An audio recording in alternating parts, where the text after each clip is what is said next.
Hi everyone, I'm Jennifer Cheng. I know we've had a long day, and I'm going to be yet another in a series of long introductions. I'm a speaker, a writer, and influencer, serial entrepreneur, investor, classical pianist, and former actress and model. I stand before you today very humbled, because this is actually the second TED Talk I've been able to give. And in the 2 years since I gave my first TED Talk, I've done quite a bit of soul searching since, and have come to some new answers as well as new questions. I'd like to share with you this journey of self-discovery, of searching, of losing myself like I would always drop my makeup, and reclaiming my identity like this lipstick. So bear with me. We're gonna do a little time travel, go back in time.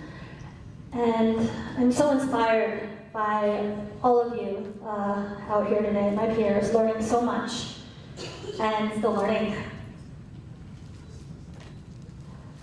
So my next slide would lovely, if it would work. Awesome.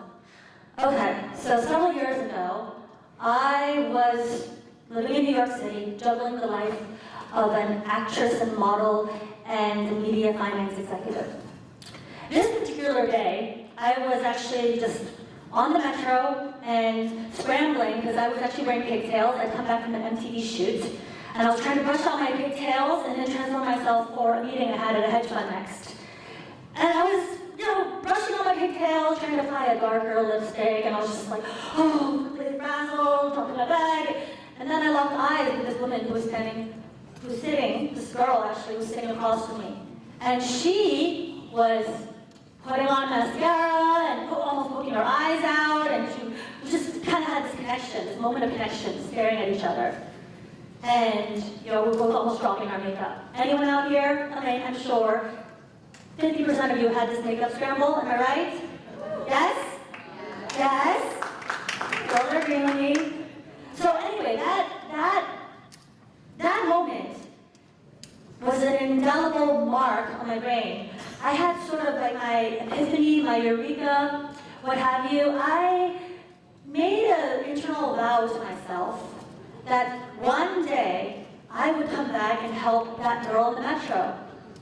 Subconsciously, I probably realized I'd be helping myself and all us girls out there. Okay, we're gonna take a little more of a trip back in time. Didn't have time to get any of the cute baby pictures, but probably should retitle this whole talk. It should be called Confessions of a Tiger Cub. I was your typical tiger cub, proud product of every Asian parent, Asian tiger mom. Started playing the piano at age 3, and I had a career as a concert pianist, basically. I was performing with orchestras, traveling the world, getting over stage fright, doing pre-college programs at NEC Conservatory of Music, PhD piano performance programs at Boston University School for the Arts, just racking up those accolades, those achievements, those awards, and just really performing the heck out of it. I don't even know where my childhood went. I had 7 years of Latin, I took my SATs early, I went to really fine institutions, and then I was on this relentless path, I think, of just achieving. To this day, I can still recite the prologue of the Canterbury Tales. I don't know if I should. Okay, a little bit. On a raven who the shore the rock of Mars at Hasra Rote, and Barbara remains which the quarter which bad to engender is the floor. So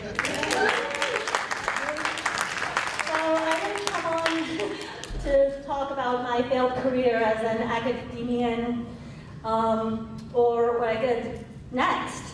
But throughout, I was searching for something, some meaning. What was it I wanted to do? And it was funny. Throughout high school, throughout college, for a few years after, I was an actress and model. I got scouted all the time. I did film shoots. I did jeans ads. I'm sorry, I know someone was talking about jeans. I did Levi's, not jeans ads. I was on MTV billboards. I was a host. I ran the whole gambit. There's a picture, a rather salacious picture, which we couldn't find. But I was in a music video that went viral, a rap video. And throughout it all, I felt really empty inside. I felt like there must be more than this. And honestly, I turned my back on the entertainment and the beauty and the media industry because I felt like somehow I was always getting sexualized, disempowered, disenfranchised. They have a way of really breaking down women, making us all feel so insecure and so negative inside and so powerless. I thought there had to be something more. And then when I didn't get that role of Vanessa on Gossip Girl, I was like, you know what? There has to be more than this. So I took my GMATs, so good at taking tests, got a pretty sizable scholarship to go to Hong Kong University of Science and Technology, and I said, this is my ticket to Asia. I left, and accidentally became an entrepreneur. So it was really funny, because during college, the startups I worked on were both acquired by Yahoo. Since then, I've had 3 more IPOs. They say some people are really good at picking stocks. I just happen to be good at picking companies. And still, racking up that success, watching my bank account add zeros, but there was somehow something still missing. I didn't understand. It was just like, you know, I think I'm doing everything right. I'm checking off all the boxes, I'm getting the A pluses, you know, everything looks really great on paper. All good, all great.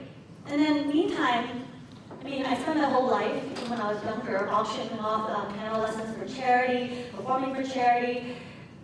I'm of the belief that whatever stage you're at, if you're struggling as a person, if you're struggling as a company, whatever stage you're at, you have to be giving back. So I'm a big believer in paying it forward. Throughout my journey, I like to say that I'm sort of like collecting the badges of achievement like a little Girl Scout, but at the same time, I'm a guide for fellow female millennial entrepreneurs. And we've got entrepreneurs. And then I got even more confused. I became a speaker, mentor, writer, investor, philanthropist. There's a lot of different organizations I've been able to happily contribute to and be a part of.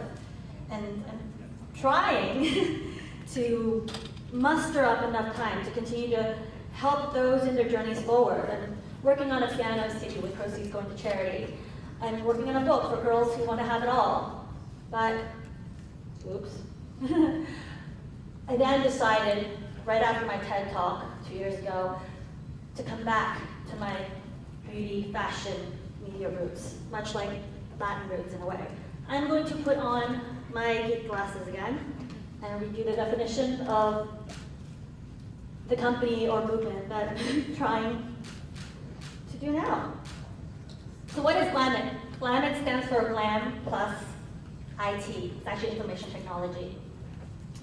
We're a brand about empowering women, saving them time and space, and really about putting the focus on every girl. That's the future for brands anyways, is on every person and not yourself. Our hero product is the Glam Pact. I actually have one here. You can read off the slide if you like. Say hello to Glam Pact. This was my answer to the girl on the metro several years ago. And actually, now if I'm being honest with myself, I'm that lost girl on the metro, right? It's very strange being so vulnerable in front of all you guys today. I've done quite a bit of soul searching these 2 years. And really, it was after doing the Glam Pact, I thought it literally stood for Glam plus Compact, but it really stands for Glam plus Impact. So that we free up our time and our space. Choose how we want our Glam Packs to look, choose our toolboxes, and really be able to focus on life, things that matter to us. So it's a love of power and boss. Anyway, my team and I have been really, really busy in the 2 years since then. This is a timeline from the Museum and Archives of Planet. We have basically launched a lot of products, channels, and media. We exist in US, Asia, Europe, and the world. And I've learned a lot from all of this. It's been a lot of blood, sweat, and tears. Honestly, to be an entrepreneur means myriad challenges. You are basically building something from scratch, from zero. And there's a 4-letter word I learned about on the way. I mean, there's a lot of 4-letter words. I'm dropping the F-bomb, I'll be cussing, everything. But the 4-letter word I'm talking about is grit, G-R-I-T. You either have it or you don't. It's that do or die mentality. You have to do it. There's no no. There's no no. And it's been challenging because basically, as an entrepreneur, or as anyone with an entrepreneurial mindset, you have work, life balance. There is no such thing as work-life balance. And the other thing I've learned is that you need to surround yourself with positivity. Criticism never paid my bills, right? But people who really can mentor you, guide you, friends, people who care. You need to surround yourself with a real team, a real circle of people. And as I look out, I see some of my loved ones and people very dear to me here today. And that means a lot. That means a lot between your survival, your basic sanity, your company making or breaking it. And then again, everyone sees this glitzy image of success. Entrepreneur is a catchword. Entrepreneurialism is, everyone is an entrepreneur now. You have to be, right? But really, it is about what you don't see behind the scenes. All that hard work, that blood, that sweat, those tears. Life is short. So you need to use what time you have very wisely. My previous talk was on how time is the new currency. And I'm having more and more questions about the paradigm shift that we've all encountered since then. So who am I? It's funny, I end this with more questions than answers, right? Who am I? I am a tiger cub. I was a model and actress. I am an entrepreneur. And I am a speaker, mentor, advisor, writer, philanthropist, investor. But what's the future for all of us as brands and people? We are all those things and more. We are, actually all of us are everything. We're all brandless. We are our own brands. There has been this loss of ego, like in Latin, ego. There is no I anymore. For the brands and for people who want to succeed, you really need to kind of embrace all that you are, all those different identities. And then most importantly of all, love is that factor that is the secret ingredient of it all. Didn't realize it, that this logo of our brand, that I branded myself with today, it's all about love. I want to give a quick shout out to my team here today. Girls, where's the love? We branded ourselves. We're here, but I realized I was wrong in my first TED Talk, or slightly off. Throughout my journey, I realized why I felt so empty and felt this void and felt like, why am I everything to everyone? It's because I didn't love myself. In that bank of love, I was running a major deficit. I was bankrupt of love. And when I'm talking about love, it means the love I have for myself. That empowerment, because if you don't shine that light for yourself, you cannot empower others around you and pay it forward. So I ask all of you today, please, find your identity, embrace all your identities, embark on your journey. And no matter what it is you choose, whether you are an investor, philanthropist who's trying to be everything to everyone, a humanitarian, an entrepreneur who's building the platform of everything, whatever it is you're doing, be empowered by love and use love as your currency. Thank you.